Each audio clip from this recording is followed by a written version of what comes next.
जय हिंद मित्रांनो, मी आता बीड बायपास सातारा परिसरामध्ये उभा आहे. सातारा परिसराचा जो बीड बायपास आहे कोटी रुपये खर्च झालेले आहे या रोडसाठी आणि हे काम पूर्ण झाले म्हणून असं दाखवलं जातं. ते साईड जो रोड आहे त्याच्या बघितला तुम्ही, ही एक गाडी नाही साहेब, कमीत कमी 2 गाड्या तुम्हाला मी दाखवतो. हे बघा यांची काय परिस्थिती आहे. हे आता काही लोक मदत पण करतायत त्याच्याला. हे बघा ही पण एक नाही 2 गाड्या आहे.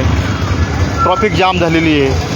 जागतिक बँक प्रकल्प अधिकारी काय करतात, ऑफिसमध्ये बसून फक्त त्याचेवाले ऑफिसची बिलं काढता की काय लोकांचे, मला असं वाटतं. सीमध्ये बसून त्याच्यावाले पूर्ण त्यांचेवाले ऑडिट वगैरे होतं, रोड झाला की नाही झाला, कंप्लीट झाला की नाही झाला हे त्यांनी बघायला पण त्यांची इच्छा नाही आहे. हे बघा हे पूर्ण भरलेलं आहे, हे व्यवस्थित करणं गरजेचं होतं साईटला, पण त्यांनी केलेलं नाही आहे. एक गाड्याने 2 गाड्या, हो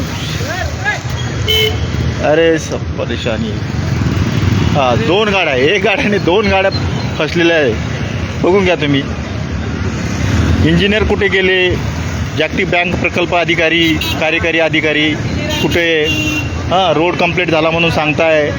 आपण त्यांना विनंती बी केली की सर तुम्ही बघा त्याच्याकडे, त्यांना बघायला काही वेळ नाही आहे. माझ्या छत्रपती संभाजीनगरच्या लोकांना विनंती आहे की तुम्ही शांत बसू नका.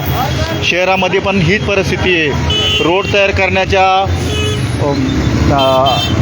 करण्याच्या परत आणखी पाण्याच्या एवढं परेशान झालेलं आहे की आतमधल्या गल्ल्यात खोदून ठेवलेलं आहे. एवढा चिखल झालेला आहे विचारू नका. हा चिखल नंतर वाळल्यानंतर पूर्ण याचा फुफटा होऊन जातो आणि तो जो चिखल आहे तो आतमध्ये आल्यानंतर पूर्ण चिखल होतं. गाड्या फसल्या जातात, फुल गाड्या फसलेल्या आहेत. जय हिंद.